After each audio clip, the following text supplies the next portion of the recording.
Peace. William Crawley with Talkback on BBC Radio Ulster. Welcome back. 6 minutes past 1. The pandemic is not ending in October, so why is the government's furlough scheme for protecting jobs ending at the end of October? That's the question being asked by the TUC General Secretary Frances O'Grady, along with other union leaders and some business leaders too. She's told the Chancellor Rishi Sunak that ending the scheme next month, as planned, could lead to, and I quote, the catastrophe of mass unemployment. And she's urged him, do not walk away. Some of the countries, incidentally, in Europe have already extended their schemes. Take Germany, for example. They've extended their furlough scheme until the end of next year. And Germany has been doing a lot better than the UK in slowing down the spread of COVID-19 infections, which raises the question for you this lunchtime. What should the Chancellor do? Is it time for another government U-turn to keep the job retention scheme, the furlough scheme, in place until way into next year? Felicity Huston, business leader and Conservative Party member, with us, along with Patrick Mulholland from the union NIPSA. Good afternoon. Welcome to both of you. Felicity, give us your thoughts. What should the Chancellor do? Well, it's a sort of mixture of things, I feel. There is an issue about the state stopping people trading, stopping people working. And if the state turns around and says, well, I'm sorry, your business can't exist anymore, then it does have to do something. And that's obviously what happened. And I think everybody welcomed what the Chancellor had come up with, because there's no doubt that, say, if you can't work, what are you supposed to do? Secondly, if they have regulations that are so draconian that your business is unviable, then I think once again the state has a responsibility to look after those businesses and the people employed. So on the one hand we have that, and that's clearly going to be an ongoing thing as the government continues on the current path it's on.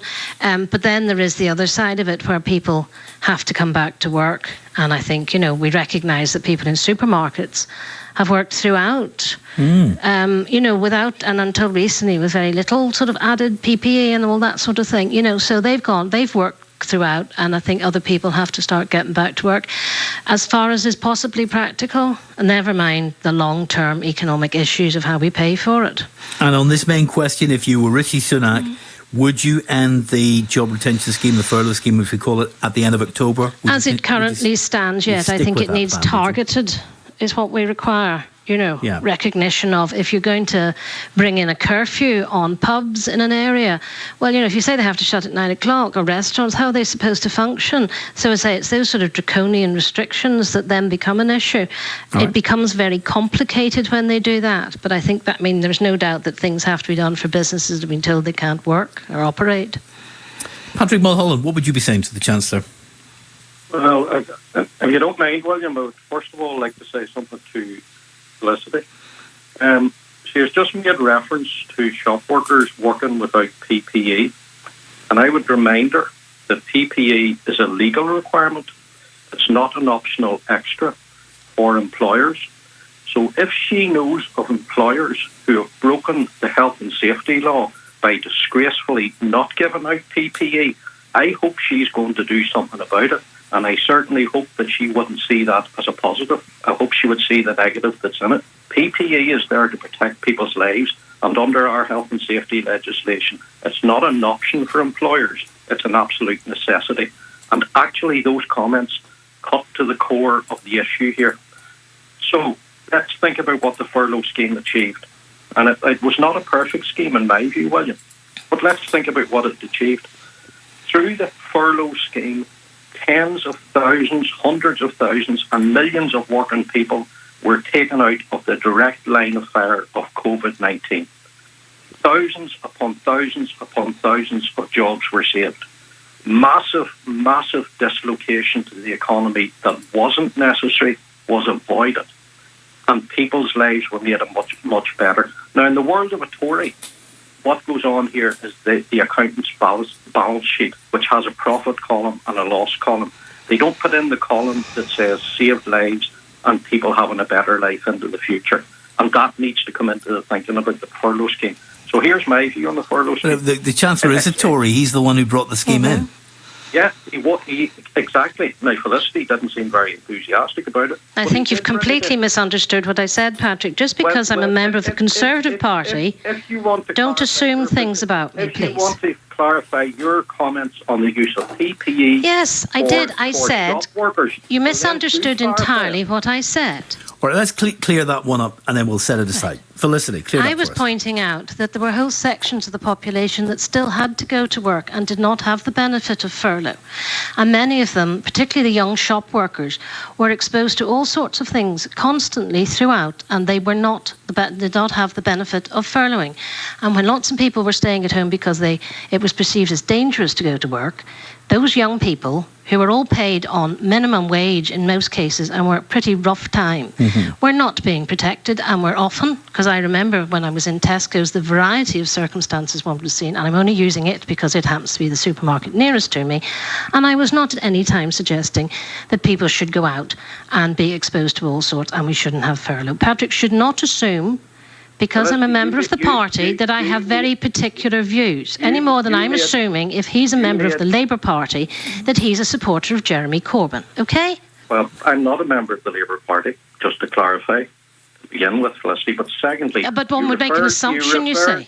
You referred specifically to PPE, which Patrick, is personal protective equipment. Patrick, we're done with the PPE Yes. point. It was a side issue. I suspect the Tories are, but we'll move on. Well, let's come to this issue. What Felicity Huston said about the job retention scheme is that it was a very important and good idea, because when people are not able to go to work, and that's because of the government's lockdown, then you've got to help them and protect their jobs and pay the bills and all the rest. So she did say it was a good idea, Patrick, but she's now saying the Chancellor's right to see an end to that scheme at the end of October, and then if there are localised lockdowns, mini lockdowns, if there are sectoral lockdowns, you can find other ways to help people in those particular areas, but we should end the furlough scheme at the end of October in a more general sense. I think that's what you said, Felicity, right? Basically, yes, thank you. I had welcomed what the Chancellor did. If Felicity would stop interrupting me, I would get to my point, William. And my point is that... Well, you had to interrupt you because you completely banjaxed everything she said and misunderstood it, and I had to explain it to you. Go ahead, Patrick. No, I didn't banjax anything. She didn't refer to PPE in her reply. I'm sure she will before the end of the conversation. So let's get back to the subject in hand, which is the furlough scheme. The furlough scheme was introduced by the Tory government under enormous public pressure. I agree with that. It was. It was not a perfect scheme. In fact, it had huge difficulties within it, such as the 80% rule, which meant that employers could abuse it. Despite that, it did play a life-saving role. Now, the issue for us is, how do you get back to a properly functioning economy? How do you get back to a properly functioning society, but you don't throw the baby out with the bathwater? So my view on this, William, is we need to get back to work, but we need to do it safely. And part of safely is an extension of the furlough scheme. That's the point. And how far would you extend it? Can I give the example of Germany there? It's only one example, Patrick, but they've extended it to the end of 2021. I mean, that's a massive extension. How far would you extend it? I would assume that anybody with their head on their shoulders, William, would say you have to extend the furlough scheme until the point where there is no more threat to people from COVID-19.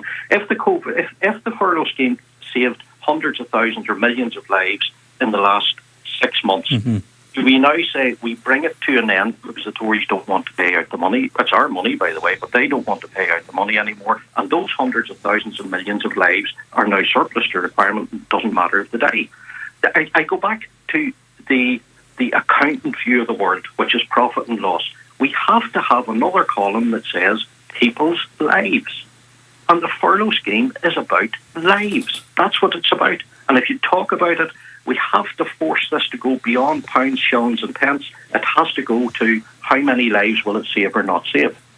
Well, let me just throw in a figure. The figure for the furlough scheme, the cost of that scheme for August alone was £9.8 billion. That was for 1 month. Obviously, it can vary over months depending how many people have been put on furlough all of that, but there is a financial dimension to it. I'll come to calls in a second, 030 30 80 55 55. I see Thomas there. I'll come to you in a minute, Thomas. Let me just get Felicity, give Felicity a chance to respond to that last point from Patrick. Well, I'm sorry, a bit like he couldn't understand me. I really can't understand some of the points he's making. So it's about these millions of people whose lives have been saved by furlough. But anyway, I think the thing we also have to remember is what that... can you not understand? Thank you, Patrick. I think the thing we also have to recognise is the other people who've missed out on support from the government, and the self-employed who earn over a certain amount. And then, as we've also heard about people who have happened to structure their business into some form of company, who have been left out as well, and they're not getting anything. You know, we talk about people on furlough at 80%, but there are people who have had nothing at all and haven't been able to function, and that's a real issue too, which I think you have covered well, haven't you? Yeah, that's the excluded NI group, yes. Isn't it, in terms of self-employed people or recently self-employed who've literally got nothing. Absolutely. And if say you were structured as many in your line of work are, well, within a company, there are a lot of people who have got nothing either. It's been very, very rough. Nothing is perfect, unfortunately. Thomas is in North Belfast. Hi, Thomas. How you doing, William? To furlough or not to furlough? That's the question. No, I think it would be a head of stupidity, and I think it would be also very dangerous to stop the furlough scheme, because obviously during the COVID there was a lot of weight took off people's shoulders where they could furlough, and there was a panic, and people were out where maybe they didn't have to be out, and those people will probably genuinely go back to work okay. But I think we're coming into the bad time of the flu season, which could spread the COVID more. We're seeing a bit more lockdowns. We're seeing more cases coming forward. And I genuinely think, and I've been told this, and I've seen people saying it, that if people start getting that now within the next lot of months, and they don't, if you're living in a shoestring, William, where you need your weekly wage, and you're told that you have to stay at home for 2 weeks, and you genuinely cannot afford that, the pathetic amount that the workers get through the statutory sick allowance doesn't help pay people's bills and their car bills. And I honestly believe 100% that people will go to work. If they've got COVID, even if they've been told they've COVID, but they're asymptomatic, where their bosses won't know they've got COVID, because there'll be people going to work coughing and sneezing who won't have COVID, it'll just be a flu. But they might have to stay at home for 2 weeks because their employer, they've got signs and their employer will tell them to do it. But there's other people who may have COVID who cannot afford to go back to work, who will go to work, and it'll spread it more. So I think it should be kept on the same as it was, because people are going to say, look, everybody got help for the last 6 months, but then I have to take 2 days work off, or 2 weeks off work, and I'm not getting nothing. I'm not getting no help at all. I can't do that. Thanks very much, Thomas. And that might include, from what you're saying, I think that might include quarantines and all the rest of it. Margaret in Lurgan. Hi, Margaret. First-time caller. Great to have you. Thank you.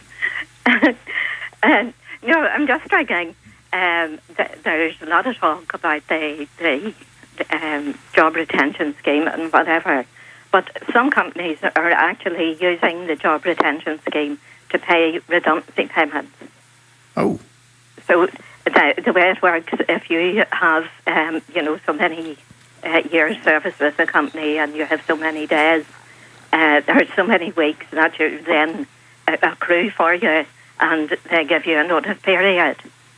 Whenever you get the notice period, they're actually taking that, running the furlough scheme, and not giving you P45 until that notice period expires, but claiming back the notice pay on the furlough scheme. And to me, that's very unfair to the number of people that do and are deserving of it. But the people, to me, it should be the companies that are actually falling, really liable for the payment of the pay in lieu of notice. Margaret, thank you very much. That's very, very interesting, Felicity. The job retention scheme is about retaining jobs. It's not about paying for redundancy. No, exactly. But I suppose, I don't know quite the minutiae of all that, but I suppose what happens is that your business has been closed.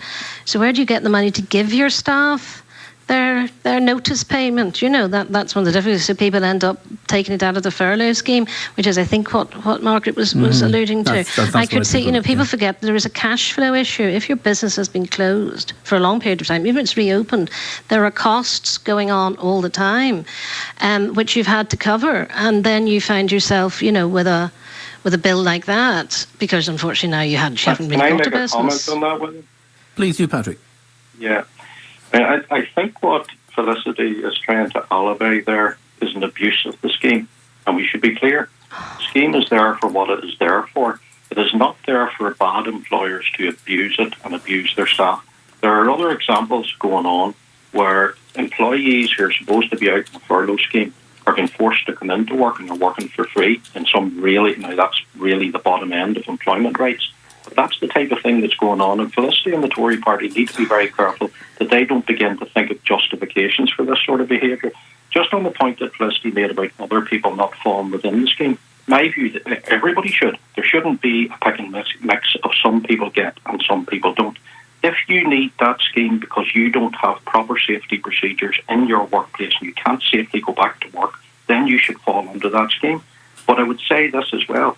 It is not there to be abused. It's not there to be used by bad employers in nefarious ways. And I'd like to hear Felicity agreeing with that rather than alibiying it. Sorry, Will, do you want me to answer that? Yeah, please do. I explained why it could happen. I didn't say it was right. I said I had to understand issues about cash flow and so on and how these things can end up happening. There are all sorts of things go on. That something should be done about this. Yes, well, that absolutely something should be done. What? I don't know. You tell me. Well, what happens to people who misclaim benefits? Much less, probably, than people who fiddle their pay-as-you-earn and don't hand it over. There are massive fines for that. Yeah, so massive fines would be massive ones that put people out of business. Perhaps. So let's talk about that. So massive fines for not paying your VAT on time. So now what you're talking about is people who abuse the scheme, the furlough scheme. You asked me what would we do about people who are abusing furlough, and I said, you tell me. So then you mentioned benefits and what happens. So I told you what happens with people who abuse the pay-as-you-earn scheme. So you think the same thing should happen? To who? This is crazy. Why you guys are going in circles there? I don't even know what we're talking about anymore. I've been Googling on the government website around the furlough scheme and redundancy, and what the government's saying about this is if a company does go under while people are in the furlough scheme and is unable to meet the terms of the redundancy payments, the government says that those companies can apply to the insolvency service, and if you have been dismissed, that is, individuals can apply to the insolvency service and then re-employed under the furlough scheme. So there's a way in which, if you are being made redundant legitimately, the government, as part of that scheme, has made provision for it. But that provision doesn't mean you can just take money and do what you want with it in terms of furlough payments and redundancy. So Peter's in Belfast. Hi, Peter. I think it should stop it. And I'm listening to Patrick and he's one way. What about all the workers that are out on furlough? They're also out doing our jobs at the same time. Would it be his union members, or is it just people with his union members that do it? And I think about all of us taxi drivers. We're not getting no help or nobody else. I think what a lot of companies have been kept going because of furlough, because maybe just before it, they're ready to go out of business. So in our ways, there's companies still paying people getting paid wages. They probably wouldn't even be getting them at the moment. And I just think it should just be stopped, or drop it down to 50%, and see how many people go to work when they're only getting 50%. You'll find people not being sick and they're not being worried about COVID, but why they're getting 80%, nightmares, can't sleep. Can I come in on that, William? Please do, Patrick. Yeah, perhaps what the caller isn't getting is the purpose of the furlough scheme. The purpose of the furlough scheme is not to pay people who are sick. The purpose of the furlough scheme is to stop the spread of COVID. So if we stop paying the furlough scheme, people will be, as he describes it, forced back into work when they have COVID, and we will replicate what's happening in our schools and what happened in our home care sector, and thousands of people will get COVID and people will die all over the place. He's referred to taxi drivers. If taxi drivers are in the same position, they should be furloughed. The scheme should extend to cover those people. That's how it should work. But we need to remember the purpose of furlough is not a free benefit. The purpose of furlough is to stop the spread of COVID. So anybody who advocates ending it needs to explain how you do both. I have said my piece on it, which is we need to make sure the safety regimes are in place so as people can go back to work safely. And what about the other things that the government's doing, Patrick, when the furlough scheme ends? Because, and again, I recommend people go to the BBC webpage on this, which is titled Coronavirus, When Will the Furlough Scheme End? Because it gives you guidance if you're interested on that, particularly employers. When the furlough scheme ends, the UK government is offering firms £1,000 bonuses for every furloughed employee kept on until at least the end of January 2021, 1,500 quid for every out-of-work 16 to 24-year-old given a high-quality 6-month work placement, and £2,000 bonuses for every under 25-year-old apprentice taken on until the end of January, or 1,500 for everyone over 25. I mean, that's a lot of financial assistance there, Patrick, isn't it? Yeah, but the problem there, William, with what's been said there is it's missing the point of the furlough scheme. So if the government says we will give companies financial assistance to make sure they retain staff who are in work, that's fine. It's a kickstart payment. It's in replacement. It replaces the furlough system. Exactly. But the problem is the purpose of the furlough scheme was so as people could stay at home so COVID wouldn't spread. Now, if we have a kickstart program that says bring people back into work without having put in place the appropriate safety measures, it will cause a spread of COVID. But you're supposed to put the safety measures in place. No, but you are supposed to. But you think about your other caller there. I mean, as somebody who was speaking from the Tory party and wasn't aware of PPE requirements within that he's at it again. I never said that, Patrick, and you know I didn't. You did, and it tells you a lot, William. No, I said that was how they were working. I didn't say it was right. Massive. No, I didn't say you said it was right. You weren't aware of what PPE is. Of course I was. Don't be so ignorant and rude. I'm just saying the facts. No, I'm sorry. You're just being rude now. I'm making assumptions about me. You are saying employers are aware that they should be supplying PPE and they're not. Patrick, I thought we dealt with this exactly. 20 minutes ago. PPE is a legal requirement.